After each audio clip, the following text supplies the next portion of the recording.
ओम नमो भगवते वासुदेवाय। ओम नमो भगवते वासुदेवाय। ओम नमो भगवते वासुदेवाय। नारायणं नमस्कृतं नरं चैव नरोत्तमं देवीं सरस्वतीं व्यासं ततो जयमुदीरद्मुखं करोति वाचालं पङ्गुलं गीतगिरिं यत्कृपातमहं वन्दे श्रीगुरुदारिणं परमानन्दमाधवं श्रीचैतन्येश्वरम्। नमो ओं विष्णुपादाय कृष्णपृष्ठाय भूतले श्रीमते जयपताकास्वामिनिते नामिने। नमो आचार्यपादाय निताय कृपापदायिनि गौरकथाधामोदय नगरग्रामताय। जय श्रीमद्भागवतम की।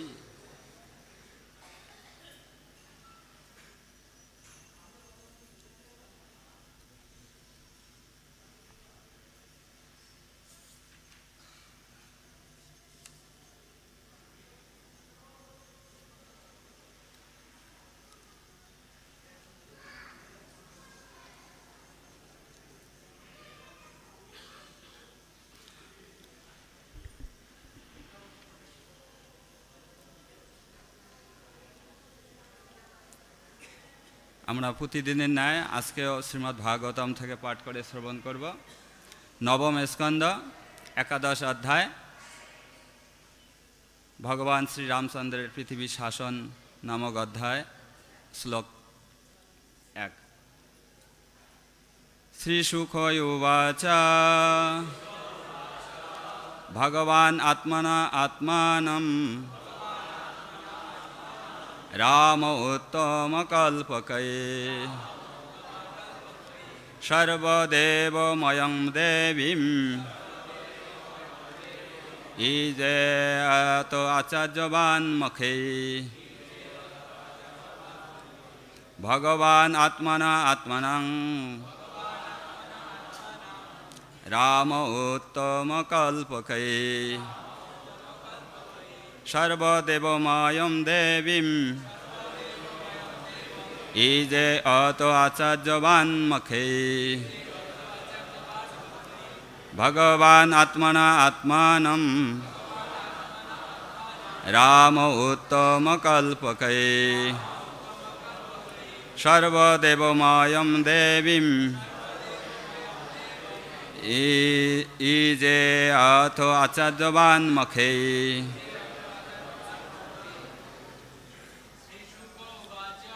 श्रीशुक उवाच भगवान् आत्मना आत्मानं राम उत्तम कल्पकये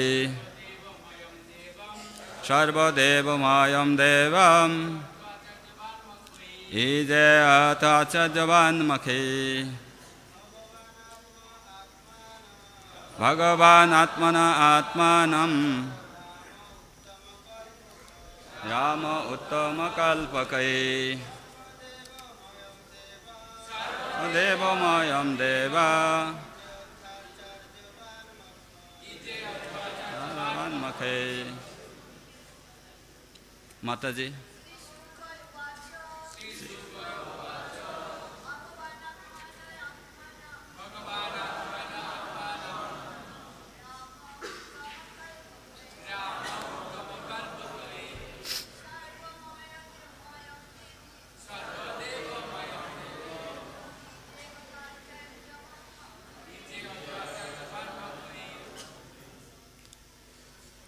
শিল প্রভুপাদ কৃত অনুবাদ। সুখদেব গোস্বামী বললেন, তারপর ভগবান শ্রী রামচন্দ্র আচার্যবান হয়ে শ্রেষ্ঠ উপকরণ সমন্বিত যজ্ঞের দ্বারা নিজেই নিজের আরাধনা করেছিলেন, কারণ তিনি হচ্ছেন সমস্ত দেবতাদের পরম দেবতা। সকলেই বলবেন। সুখদেব গোস্বামী বললেন, তারপর ভগবান শ্রী রামচন্দ্র আচার্যবান হয়ে শ্রেষ্ঠ উপকরণ সমন্বিত যজ্ঞের দ্বারা নিজেই নিজের আরাধনা করেছিলেন, কারণ তিনি হচ্ছেন সমস্ত দেবতাদের পরম দেবতা। শিল প্রভুপাদ কৃত তাৎপর্য। সর্বহর্ণম অচ্যুত তেজা। ভগবান শ্রী অচ্যুতের যদি পূজা করা হয় তাহলে সকলেরই পূজা হয়ে যায়। শ্রীমদ্ ভাগবতে বলা হয়েছে, যথা তরুর মূল নিষেচনেন তৃপ্তন্তি তৎস্কন্দ ভুজ প্রশাখা প্রাণোপহারাস্য যতেন্দ্রিয়ানাম তথৈব সর্বহর্ণম অচ্যুত তেজা। বৃক্ষের মূল দেশে জল সিঞ্চন করা হলে তার স্কন্দ, শাখা ইত্যাদি সঞ্জীবিত হয় এবং উদরে আহার্য দ্রব্য প্রদান করলে যেমন সমস্ত ইন্দ্রিয়ের তৃপ্তি সাধন হয়, তেমনি ভগবত ভক্তির মাধ্যমে ভগবানের আরাধনা করা হলে ভগবানেরই বিভিন্ন অংশ দেবতারাও আপনা থেকেই তৃপ্ত হন। যজ্ঞে ভগবানের পূজা করতে হয়, এখানে ভগবানের পূজা করেছেন, তাই বলা হয়েছে ভগবান আত্মানম ইজে। ভগবান স্বয়ং নিজেই নিজের পূজা করেছিলেন। অবশ্য তার অর্থ এই নয় যে সমস্ত মায়াবাদী নিজেদের ভগবান বলে মনে করে তাদের সিদ্ধান্তকে এখানে সমর্থন করা হয়েছে। জীব সর্বদাই ভগবান থেকে ভিন্ন। বিভিন্নাংশ জীব কখনো ভগবানের সমকক্ষ হতে পারে না। যদিও মায়াবাদীরা কখনো কখনো ভগবানের অনুকরণ করে নিজেদের পূজা করে। ভগবান শ্রীকৃষ্ণ একজন গৃহস্থরূপে প্রত্যহ প্রাতে নিজেরই ধ্যান করতেন এবং তেমনি ভগবান শ্রী রামচন্দ্র নিজের প্রসন্নতা বিধানের জন্য যজ্ঞ অনুষ্ঠান করেছিলেন।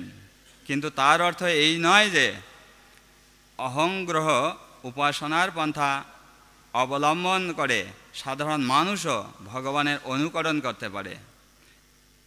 এই প্রকার অবৈধ পূজা এখানে অনুমোদন করা হয়নি। এখানেই ছিল প্রভুপাদকৃত প্রাঞ্জল তাৎপর্য সমাপ্ত।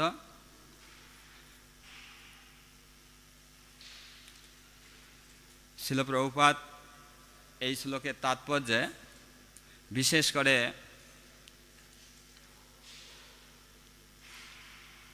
এখানে অহংগ্রহ উপাসনার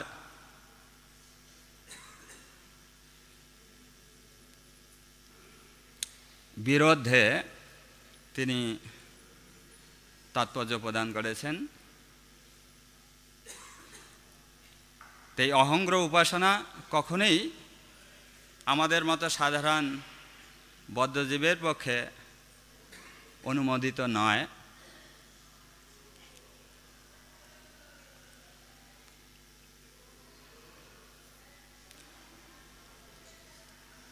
ভগবান শ্রী রামচন্দ্র এখানে যে তিনি নিজের প্রসন্নতা বিধানের জন্য যজ্ঞ করেছিলেন সেই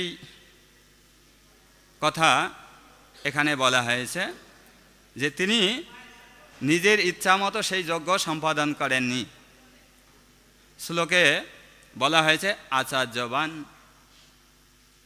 প্রভুপাদ শব্দার্থে উল্লেখ করেছেন আচার্যবান কথার অর্থ হচ্ছে আচার্যের তত্ত্বাবধানে। তিনি নিজে কোনো কল্পিত মত তৈরি করেননি, তিনি স্বয়ং ভগবান। তারপরেও তিনি সাধুগুরু বৈষ্ণব তথা আচার্যের তত্ত্বাবধানে আমরা যে কোনো কাজ করি না কেন সেটি আচার্য কর্তৃক স্বীকৃত হওয়া উচিত, সেটা তিনি এখানে প্রকাশ করেছেন। তো ভগবদ গীতায়ও ভগবান 16 অধ্যায়ে 23 নম্বর শ্লোকে বলেছেন যশাস্ত্রবিধি মুৎসুজ্য বর্ততে কাম কারক ন সিদ্ধিম ন আপনতি ন সুখম ন পরাম গতি। আমরা যদি সাধু গুরু তথা শাস্ত্রের নির্দেশ না মেনে যত ভালো কাজেই করি না কেন সেই সমস্ত কাজে আমরা কখনোই সুখ শান্তি এবং অন্তিমে পরাগতি লাভ করতে পারব না। সেই জন্য ভগবান এখানে সুখদেব গোস্বামী আচার্যবান কথাটি ব্যবহার করেছেন। এবং যা কিছু আমরা নির্ধারণ করি না কেন, সিদ্ধান্ত গ্রহণ করি না কেন, অবশ্যই সেটা শাস্ত্র অনুমোদিত হতে হবে। 16 অধ্যায় 24 নম্বর শ্লোকে সে কথা বলা হয়েছে তস্মাৎ শাস্ত্রং প্রমাণং তে কার্য অকার্য ব্যবস্থিত। কোনটি করণীয় কোনটি অকরণীয় সেটি শাস্ত্র নির্ধারণ করবে। আমাদের মতো কোনো ব্যক্তি নির্ধারণ করবেন না, আচার্য নির্ধারণ করবেন। সেটাই আচার্যবান শব্দের অর্থ। এবং এই শ্লোকের সেকেন্ড লাইনে বলা হয়েছে সর্ব দেবময়ম দেবম এই যে অত আচার্যবান মখেই।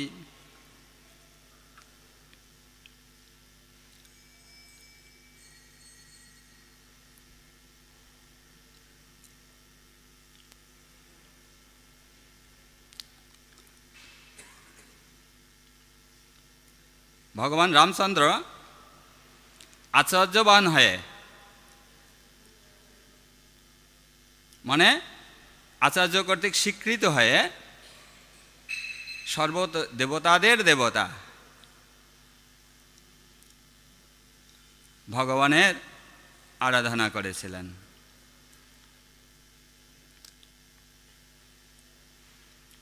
তা এখানে তাৎপর্যে শিল প্রভুপাদ উল্লেখ করেছেন ভগবান আত্মন আত্মনম এই যে ভগবান স্বয়ং নিজেই নিজের পূজা করেছিলেন। অবশ্য তার অর্থ এই নয় যে সমস্ত মায়াবাদী নিজেদের ভগবান বলে মনে করে, তাদের সিদ্ধান্তকে এখানে সমর্থন করা হয়েছে। এখানে ভগবান শ্রীরামচন্দ্রদের নিজেই নিজের সন্তুষ্টি বিধানের জন্য যজ্ঞ করেছিলেন। এখান থেকে কেউ হয়তো বলতে পারেন যে আমরাও নিজেই নিজের আরাধনা করতে পারি, কিন্তু সেটা এখানে সুখদেব গোস্বামী সমর্থন করেননি, প্রভুপাদও সমর্থন করেননি। আমরা যদি ভগবান শ্রী রামচন্দ্রের দৈনন্দিন জীবনলীলাতে দেখি, লীলা পুরুষোত্তম শ্রীকৃষ্ণ গ্রন্থে ৭০তম অধ্যায়ে সেখানে ভগবানের দৈনন্দিন জীবন লীলা বর্ণিত হয়েছে। সেখানে তিনি আদর্শ গৃহস্থরূপে জীবনযাপন করেছিলেন এবং আদর্শ গৃহস্থরূপে জীবনযাপন করতে গেলে কোনটি আমাদের অনুসরণীয় কোনটি অনুসরণীয় নয় সেটি শিক্ষা দিয়েছেন।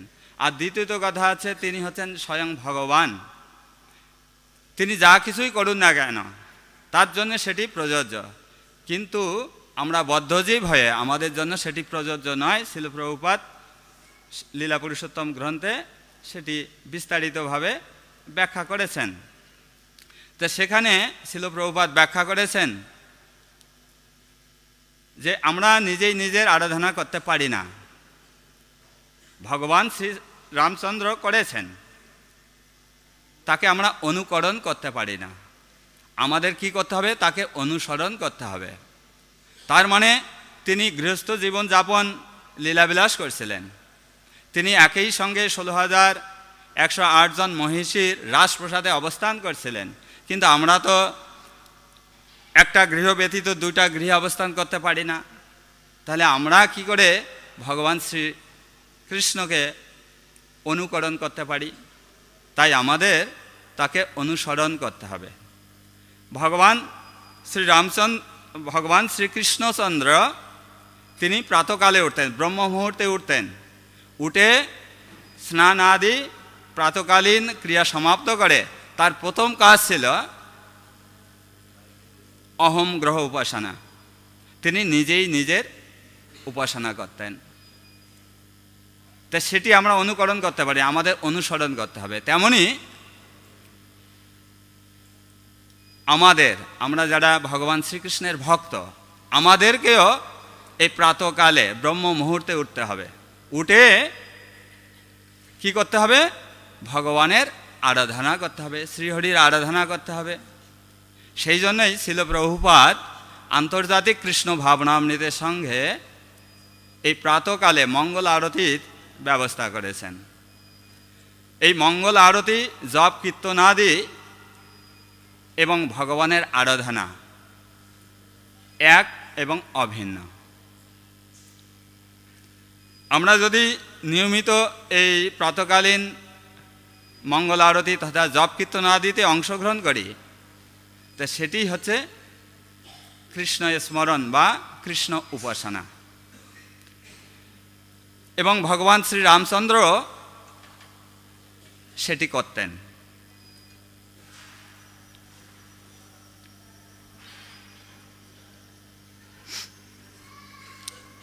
তো আমরা কখনো ভগবান রামচন্দ্র কিংবা ভগবান শ্রীকৃষ্ণচন্দ্রের অনুকরণ করতে পারি না। যেমন আমরা দৃষ্টান্ত দিতে পারি, ভগবান দেবাদিদেব মহাদেব তিনি বিষ পান করেছিলেন এবং তার বিষ পানের পিছনে মহৎ উদ্দেশ্য ছিল। কি উদ্দেশ্য ছিল? জগৎকে রক্ষা করা। এবং তিনি বিষ পান করার পরে তিনি আরও মহিমান্বিত হয়েছিলেন। তিনি নীলকণ্ঠ উপাধি প্রাপ্ত হয়েছিলেন। কিন্তু যদি আমরা সেই তত্ত্ব অবগত না হয়ে, সেই রকম শক্তি সম্পন্ন না হয়ে যদি আমরা তাকে অনুকরণ করে এক ফোঁটা বিষও পান করি, তাহলে আমাদের মৃত্যু অবধারিত। তাই আমরা কখনো তাদের অনুকরণ করতে পারি না। এবং শ্রীমদ্ ভাগবতমে বলা হয়েছে তেজীয়সাম ন দোষায়। এই রকম মহান তেজস্বী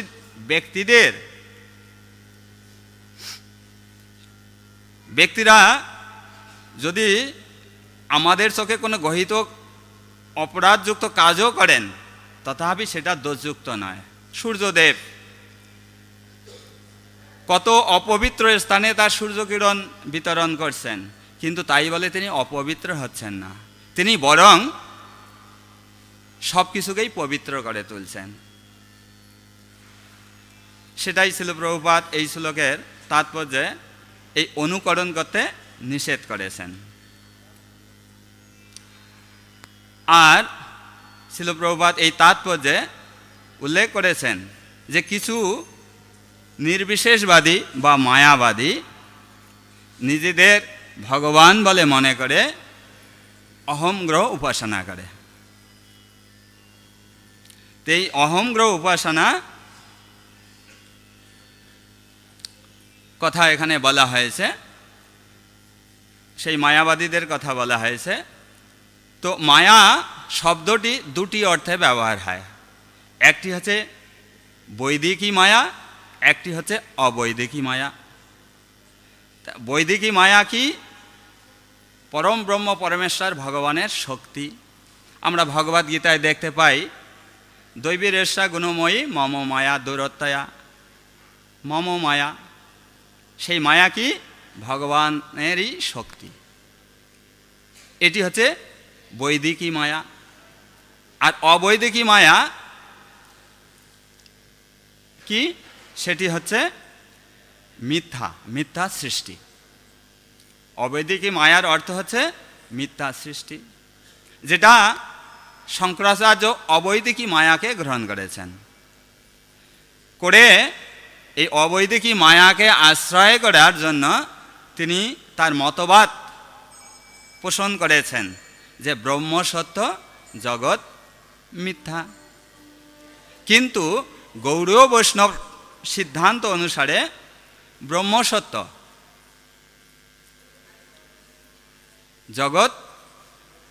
জগৎও সত্য, তবে সেটি অনিত্য, নিত্য নয়। কিন্তু সেটি শঙ্করাচার্য মিথ্যা বলেছেন। সেই জন্য এই শঙ্করাচার্য এই অভিমতকে বলা হয় মায়াবাদ, বা এটাকে প্রচ্ছন্ন বৌদ্ধবাদও বলা হয়। তা কেন এটাকে প্রচ্ছন্ন বৌদ্ধবাদ বলা হয়, এই মায়াবাদকে? তার কারণ সে পদ্মপুরাণে উত্তরখণ্ডে বলা হয়েছে, দেবাদিদেব মহাদেব স্বয়ং বলেছেন, জয় শ্রী শ্রী রাধা মাধব নরসিংহদেব ভগবান কি, পঞ্চদত্ত ভগবান কি।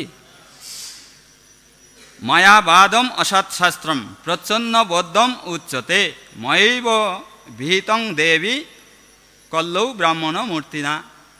হে দেবী, প্রত্যেক কলিযুগে আমি ব্রাহ্মণ রূপে মায়াবাদ রূপ অশাস্ত্র প্রচার করি। এই অসৎ শাস্ত্রই হচ্ছে প্রচ্ছন্ন বৌদ্ধবাদ বা বৌদ্ধ মতবাদ। এই যে মায়াবাদ বা প্রচ্ছন্ন বৌদ্ধবাদ, তো এটা ভগবানের অস্তিত্বকে অস্বীকার করে বা ভগবানকে আমাদের মতো সৃষ্ট জীব বলে মনে করা হয়। তো এটি হচ্ছে মায়াবাদ বা প্রচ্ছন্ন বৌদ্ধবাদ। তো এটা কীরকম? আচার্যগণ বলছেন যে অসত্য বস্তুকে বেদবাক্যের মোড়কে যদি ঢেকে রাখা যায় তাহলে কি দেখা যাবে? সেটি বেদবাক্যেই দেখা যাবে, কিন্তু ভিতরে অসৎ অনিত্য বস্তু রয়েছে। আচার্যগণ আর একটা দৃষ্টান্ত দিয়েছেন যে কোনো তিক্ত বস্তুকে শর্করা দিয়ে আবৃত করে রাখা, মানে মিষ্টি দ্রব্য দিয়ে ঢেকে রাখা,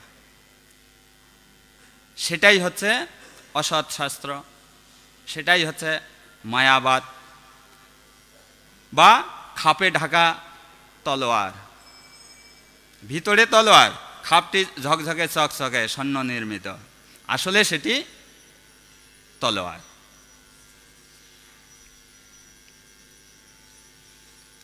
তাহলে এখন স্বাভাবিকভাবেই প্রশ্ন আসতে পারে, দেবাদিদেব দেব মহাদেব তিনি হচ্ছেন পরম বৈষ্ণব, তো তিনি কেন এই অসৎ শাস্ত্র প্রদান করলেন? তিনি প্রতি যুগে এই অসৎ শাস্ত্র ভগবানের নির্দেশে এই অসৎ শাস্ত্র প্রচার করেন। তা তিনি দেবাদিদেব মহাদেব হয়ে তিনি এই কার্যটি কেন করলেন? তিনি তো মঙ্গলময়, শিব কথার অর্থ হচ্ছে মঙ্গলময়। কেন তিনি এই ধরনের কাজ করলেন? মানুষকে বিভ্রান্ত করার জন্য।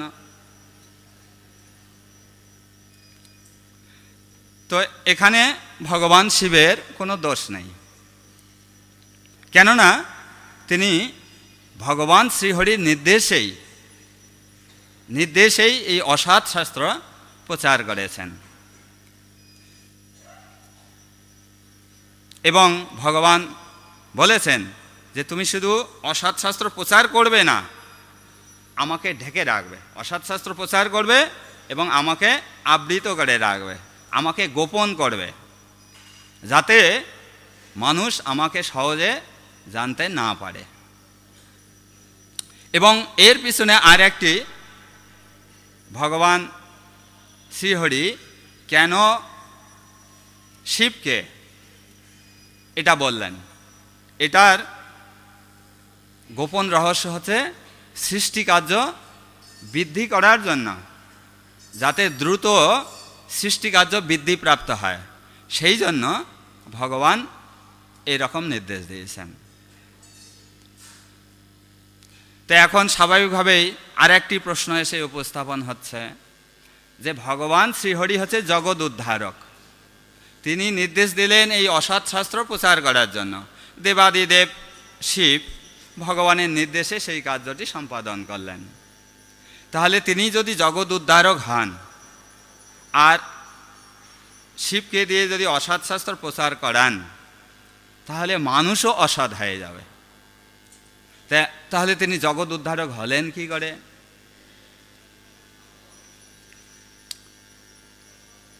তো আচার্যগণ এটা বলতে গিয়ে ভগবদ্গীতার 16 অধ্যায়ের কথা উল্লেখ করেছেন। সেই 16 অধ্যায়ে দৈবাসুর সম্পদ বিভাগ যোগ, সেখানে দৈব এবং অসুর দুই প্রকৃতির মানুষের কথা সেখানে বলা হয়েছে। একটি হচ্ছে দৈব, একটি হচ্ছে অসুর। প্রথম 3টি শ্লোকে দৈব গুণের কথা বলা হয়েছে এবং পরবর্তী শ্লোকগুলিতে অসুর গুণের কথা বলা হয়েছে। এই যে মানুষ এইভাবে মায়াবাদের দ্বারা বা জগৎ সৃষ্টির জন্য ইন্দ্রিয় সুখ ভোগে মরতে হবে অসৎ শাস্ত্রের প্রভাবে। তো এটা দোষকার, এটা মনে হতে পারে আমরা যে যুক্তিগুলো দিলাম এটা হচ্ছে দার্শনিক বিচার। তো আপাতত মনে হতে পারে ভগবানই এর জন্য দায়ী, কিন্তু আচার্যগণ এখানে সিদ্ধান্ত দিচ্ছেন যে ভগবান দায়ী নন। দায়ী কি? দায়ী কে? জীব। দায়ী হচ্ছে জীব, এর জন্য ভগবান দায়ী নন। জীবের কর্মফল অনুসারে জীবকে কখনো দৈব গুণাবলীতে তিনি ভূষিত হতে পারেন, আবার অসুর গুণাবলীতেও ভূষিত হতে পারেন। সেই জন্য আমরা ভগবানকে দায়ী করতে পারি না। এবং ভগবান প্রত্যেকটি জীবকে একটা স্বতন্ত্র ক্ষমতাও দিয়েছেন ভালো মন্দ নির্বাচনের জন্য, তার জন্য ভগবান দায়ী নন।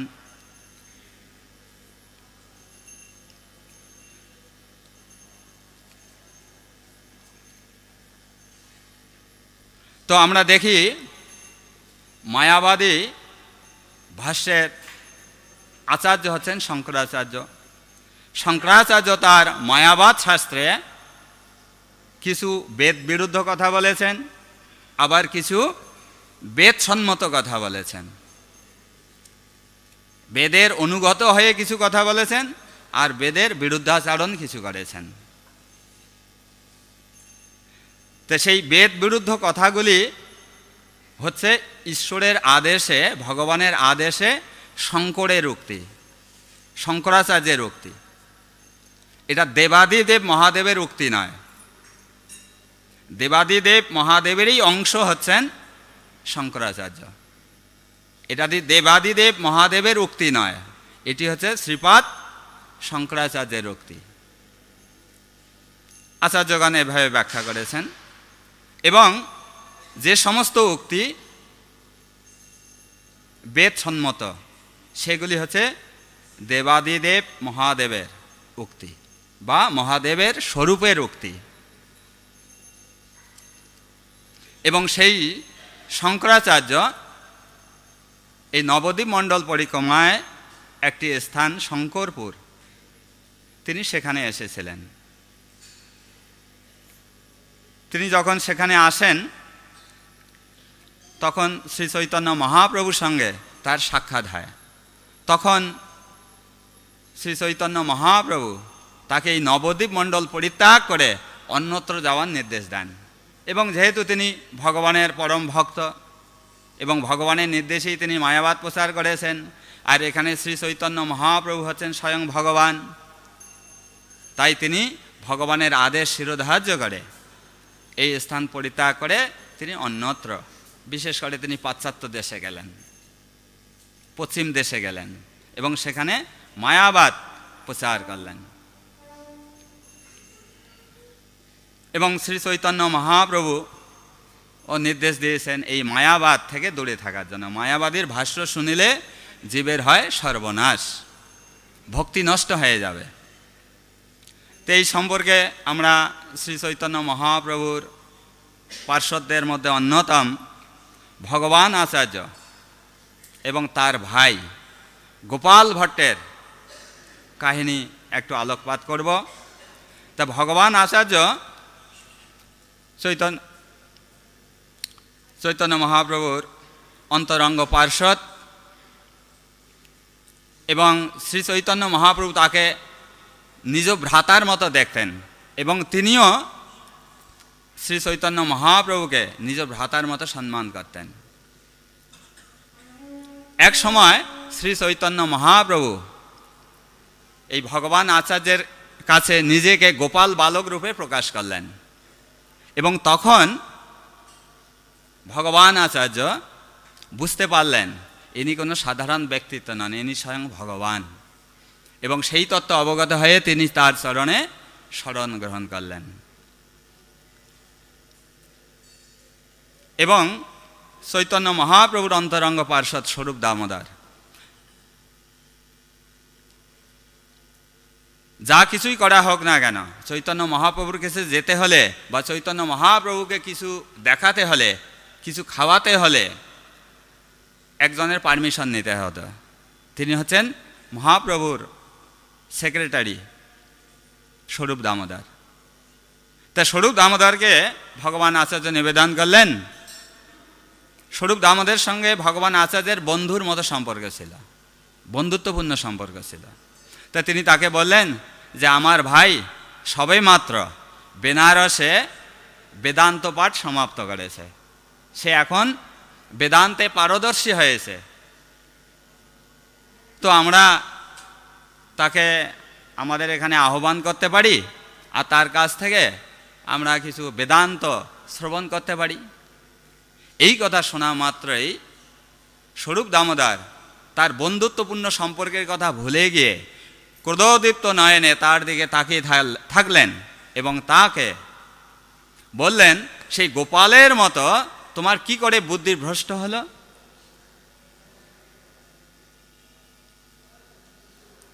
তোমার বুদ্ধিও গোপালের সংস্পর্শে থাকার জন্য তোমার বুদ্ধিও ভ্রষ্ট হয়ে গেছে।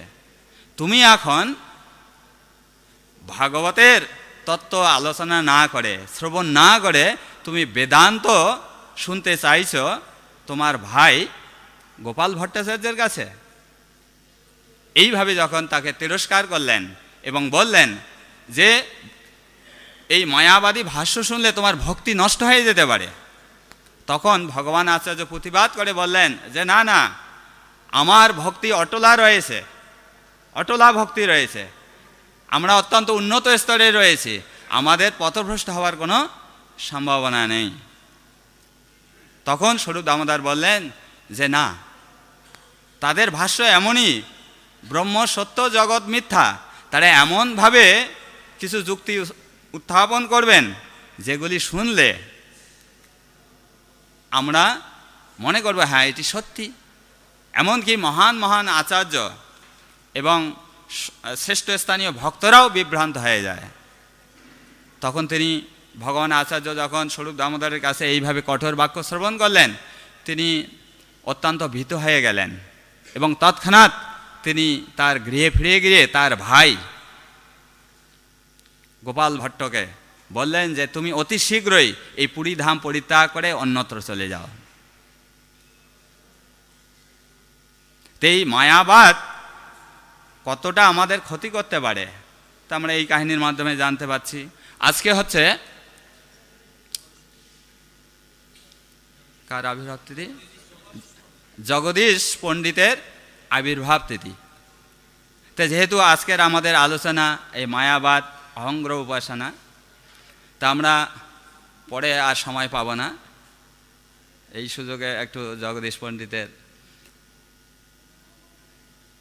তো জগদীশ পণ্ডিত তার পিতা, তিনিও ছিলেন মহান ভগবত ভক্ত তার পিতা, এবং অল্প বয়স থেকেই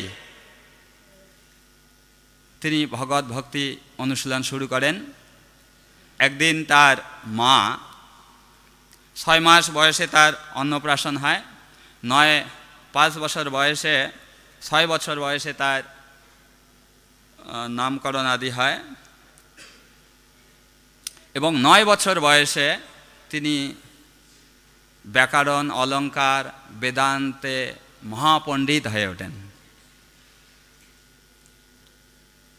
এবং সেই সময় একজন দিগ্বিজয়ী পণ্ডিত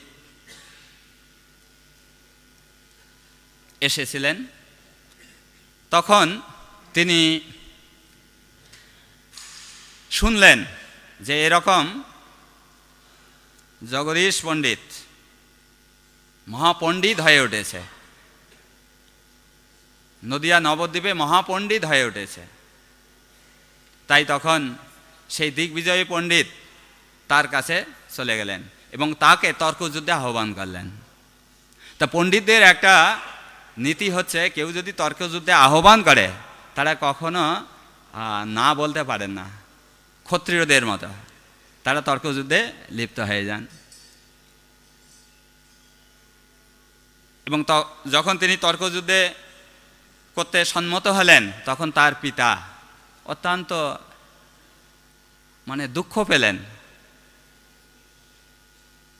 যে ভক্ত হয়ে পণ্ডিতের সঙ্গে তর্ক করতে যাচ্ছে, আর সে হচ্ছে দিগ্বিজয়ী পণ্ডিত। কি করে সে তার এত বড় মহান পণ্ডিতের কাছে কি করে সে কি করবে? তখন তিনি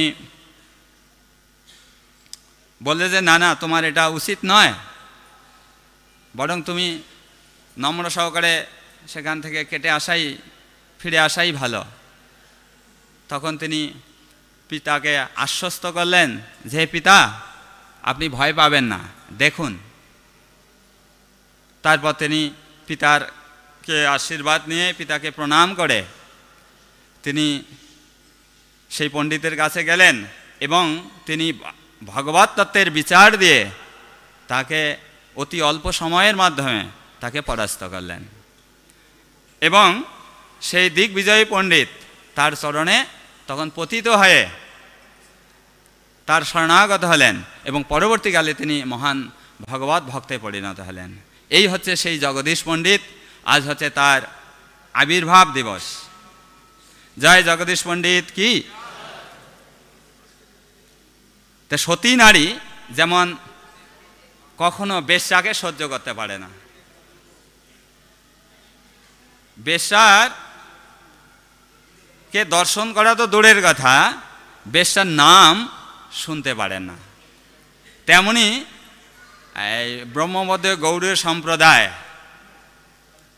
এই মায়াবাদের সঙ্গে এই রকম সম্পর্ক, তারা মায়াবাদের নাম পর্যন্ত শুনতে চায় না, আর তাদের সঙ্গে সাক্ষাৎ তো দূরের কথা।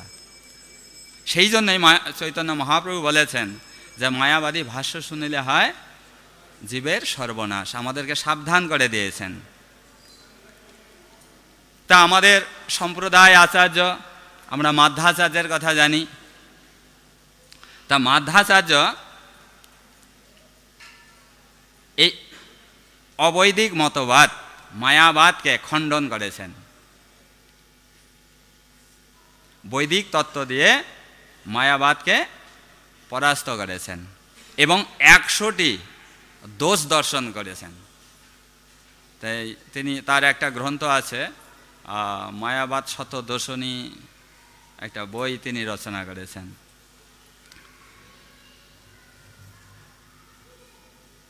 সেই জন্য এই তত্ত্ব দিয়ে যেহেতু, এই বৈদিক তত্ত্ব দিয়ে যেহেতু তিনি মায়াবাদকে খণ্ডন করেছেন, তাই এই আমাদের সম্প্রদায় আচার্য মধ্যাচার্যের মতবাদকে বলা হয় তত্ত্ববাদী সম্প্রদায়। মধ্যাচার্যকে বলা হয় তত্ত্ববাদী।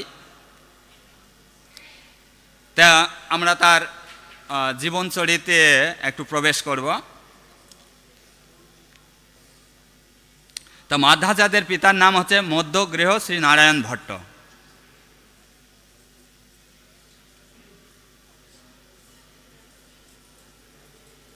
নারায়ণ ভট্ট, এবং সেই নারায়ণ ভট্ট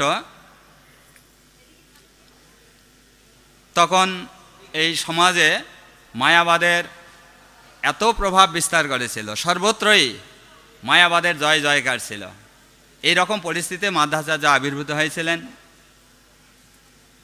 এবং একদিন অল্প বয়সেই বাল্যকালেই তিনি পাণ্ডিত্য অর্জন করেন এবং পিতাকে বলেন যে আমি এই মায়াবাদ খণ্ডন করব।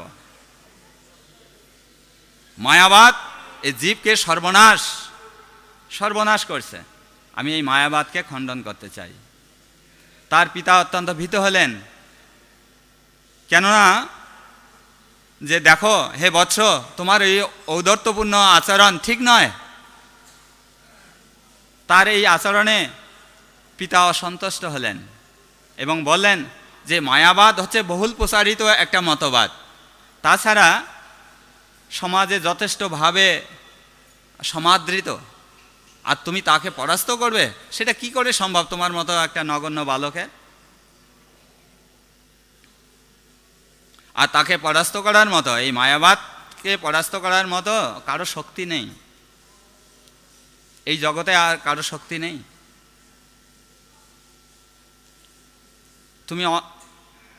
তোমার পক্ষে এটা উচিতই নয়। হ্যাঁ, তুমি যদি মায়াবাদ খণ্ডন করতে চাও তাহলে এই যে দেখতে পাচ্ছ আমার হাতে দণ্ডটি, এই দণ্ডটিকে যদি ফল ফুলে পরিপূর্ণ করতে পারো, এই দণ্ডটিকে যেমন ফল ফুলে পরিপূর্ণ করা অসম্ভব, তেমনি মায়াবাদকে খণ্ডন করা অসম্ভব। আর যদি তুমি সেটি পারো তাহলে আমি বিশ্বাস করব যে হ্যাঁ, তুমি মায়াবাদকে খণ্ডন করতে পারবে। তখন তিনি পিতার আশীর্বাদ প্রার্থনা করে তৎক্ষণাৎ সেই দণ্ডটি পিতার কাছ থেকে নিয়ে মাটিতে পুঁতে দিলেন। সঙ্গে সঙ্গে সেটি ফুল ফলে পরিপূর্ণ হলো এবং সেখানে মিষ্টি ফল তিনি গাছ থেকে পারলেন এবং উপস্থিত যত জনতা ছিল সবাইকে সেই ফল আস্বাদন করালেন। তো এইভাবে আমরা যদি মধ্বাচার্যের জীবনেও দেখলাম যে তিনি মায়াবাদকে কিভাবে খণ্ডন করেছেন। ভক্তি সিদ্ধান্ত সরস্বতী ঠাকুর এই কথাটি জননিবাস প্রভু বলেছেন। আমরা কয়েকদিন আগে শ্রীপাদ নন্দদুলাল প্রভুর শ্রীমুখ থেকে শুনেছি যে ভক্তি সিদ্ধান্ত সরস্বতী ঠাকুর যখন কলকাতায় অবস্থান করছিলেন তখন একজন মায়াবাদী রাস্তা দিয়ে যাচ্ছিলেন। তখন একজন ভক্ত ভক্তি সিদ্ধান্ত সরস্বতী ঠাকুরকে বলেছিলেন যে হে গুরুদেব, এই দেখুন এই যে মায়াবাদী আসছেন। তখন ভক্তি সিদ্ধান্ত সরস্বতী ঠাকুর তৎক্ষণাৎ রাস্তার বিপরীত দিকে মায়াবাদীর কাছে গেলেন এবং তাকে গিয়ে একটা গালে চর মেরে দিলেন যে তুমি কেন, জীবের প্রবৃত্তি হচ্ছে কৃষ্ণ ভক্তি, আর তুমি জীবকে কেন কৃষ্ণ ভক্তি থেকে বিচ্যুত করছ? তাদের এটা জন্মগত অধিকার কৃষ্ণ ভক্তি, কেন তুমি তাদেরকে এইভাবে তিনি। এবং শিল প্রভুপাদের জীবনীতেও আমরা যদি দেখি তো সেখানেও এই মায়াবাদ, শিল প্রভুপাদের আবির্ভাবের উদ্দেশ্য কি আমরা তার প্রণাম মন্ত্রে পাই, তার আবির্ভাবের নির্বিশেষ শূন্যবাদী পাশ্চাত্য দেশ তারিণে। আমরা এর আগে একটু দেখলাম যে চৈতন্য মহাপ্রভু তাকে অস্বীকার করলেন যে এখানে প্রচার করবে না, তিনি পাশ্চাত্য দেশে গেলেন। আর ভগবানের সেনাপতি ভক্ত এলেন, গিয়ে সেই মায়াবাদ এবং শূন্যবাদ নির্বিশেষবাদকে জগৎ থেকে সমূলে উৎপাটিত করার জন্য তিনি ভারতে প্রচার করলেন না, তিনি সোজা ছুটে গেলেন সেখানে ছুটে গিয়ে কি করলেন, সেই নির্বিশেষবাদ এবং শূন্যবাদকে খণ্ডন করার জন্যেই তিনি তার পাশ্চাত্যে আগমন করলেন এবং তিনি কৃষ্ণ ভক্তির প্রচারের মাধ্যমে সেখানে নির্বিশেষবাদ এবং শূন্যবাদকে উচ্ছেদ করলেন। এবং শিল প্রভুপাদ এক সময় গুরু মহারাজকে পাঠিয়েছিলেন, পুরী ধামে পাঠিয়েছিলেন, এটা আমি ভাগবত ক্লাসে শুনেছিলাম যে পাঠিয়েছিলেন সেখানকার পুরী ধামের আদি শঙ্করাচার্যের কাছে। তা গুরু মহারাজ সেখানে গিয়েছিলেন। সেখানে যখন গিয়েছিলেন তিনি সেই শঙ্করাচার্যের ঘরে প্রবেশ করেছেন, যথাবিধি সম্মানপূর্বক সেখানে প্রবেশ করেছেন। প্রবেশ করে দেখছেন শঙ্করাচার্য রাধাকৃষ্ণের সেবা করছেন। তো গুরু মহারাজ খুব আশ্চর্যান্বিত হলেন যে কি ব্যাপার, এবং নিজের ভিতরে আর কথাটাকে গোপন রাখতে পারলেন না রেখে বিনীতভাবে বললেন যে আপনার কাজ হচ্ছে ভগবানকে ঢেকে রাখা, আর আপনি স্বয়ং এখানে ভগবানের আরাধনা করছেন, বুঝতে পারছি না। তখন তিনিও অত্যন্ত নম্রভাবে বললেন যে আসলে কেন জানো, আমি কেন রাধাকৃষ্ণের সেবা করছি? আমি এখন রাধাকৃষ্ণের সেবা করছি, তারপর পরে আমি সেই ভগবান হয়ে যাব, অহম ব্রহ্মাস্মি, আমি সেই ব্রহ্ম হয়ে যাব। তো এই মায়াবাদীদের একটা চক্রান্ত, কি চক্রান্ত? তারা প্রথমে পঞ্চ উপাসনাকে স্বীকার করে, তারপর সাধারণ মানুষকে আকৃষ্ট করার জন্য, ভগবত বহির্মুখ করার জন্য প্রথমে সেগুলোকে স্বীকার করে, পঞ্চ উপাসনাকে স্বীকার করে। তারপর মোটামুটি যখন একটু লাইনে এসে যায় তখন বলে অহম ব্রহ্মাস্মি, আমি সেই ব্রহ্ম। অহংগ্রহ উপাসনা করে এবং কখনো কখনো অহংগ্রহ উপাসনা করে এবং বলে সর্বং খল্লিদং ব্রহ্ম, তুমিও ভগবান, আমিও ভগবান, সবাই ভগবান। তো এইভাবে তারা আমাদের সাধারণ মানুষের মানে সর্বনাশ করে। যেহেতু টাইম শেষ, আর 5 মিনিট বাকি, তো আমি এখানেই শেষ করব। তাই আমাদেরকে এই সিদ্ধান্ত, আমাদের গৌড়ীয় মধ্য বৈষ্ণব সম্প্রদায়ের যারা আমরা অনুগত, তাদের ভালোভাবেই এই সিদ্ধান্তগুলি জানতে হবে। না হলে আমরা যত বড়ই ভক্ত হই না কেন, যে কোনো সময় আমাদের পতন হতে পারে। অনেকেই বলেন যে না, এই সমস্ত সিদ্ধান্ত জেনে আমাদের কি দরকার, আমরা ভক্তি করব, ব্যাস চুপচাপ থাকব। না, মায়ার বিরুদ্ধে সংগ্রাম করতে হলে মায়ার ঘাটঘাটি কোথায় আছে সেটি আমাদেরকে জানতে হবে। বিরোধী দলের সঙ্গে যুদ্ধ করতে হলে বিরোধী দলের কোথায় ঘাঁটি আছে সেই ঘাঁটিগুলিকে জানতে হবে। নাহলে আপনি আক্রমণ করবেন কি করে, সেখান থেকে রক্ষাই বা পাবেন কি করে? ঠিক আছে, আক্রমণ করবেন না, কমপক্ষে নিজেকে তো সেফ রাখবেন। তা আমরা নিজেদের সেফ রাখতে হবে। তো সেই জন্য চৈতন্য চরিতামৃত হচ্ছে রসশাস্ত্র। সেই রসশাস্ত্রেও সেখানে সেই মায়াবাদের কথা আলোচনা করেছেন কৃষ্ণদাস কবিরাজ গোস্বামী।